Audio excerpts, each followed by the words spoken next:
Praise the lord. ఈ లోకంలో ఏ బాలుడు కూడా జన్మించక ముందు మరి ఎలాంటి తల్లిదండ్రుల పుట్టాలని అనుకోరు. ఎలాంటి పరిస్థితుల్లో నేను పుట్టాలి, నేను జన్మించాలి అని అనుకోరు. ఎంత స్థాయి కలిగిన కుటుంబంలో నేను జన్మించాలి అని వారు నిర్ణయించలేరు. కానీ యేసయ్య నిర్ణయించారు. కన్య మరియ గర్భాన ఆయన పుట్టాలి అని ఆయన నిర్ణయించారు. ఒక చిన్న బెత్లెహేము అనే దేశంలో చాలా దీన స్థితిలో ఆయన జన్మించారు. నిత్య పరలోకాన్ని విడిచి, సుఖభోగాలన్నీ విడిచి, మరి దేవుడు మన కొరకు మనిషి రూపంలో వచ్చింది. ఎందుకంటే నీకు నాకు నిత్య పరలోకాన్ని ఇవ్వడానికి.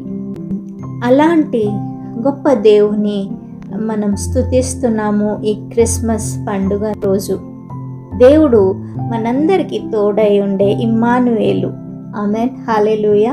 మరి మీ అందరికీ షైన్ టీమ్ తరఫున నేను ఝాన్సీ జోయల్ క్రిస్మస్ శుభాలు తెలియపరుస్తున్నాను. Happy Christmas.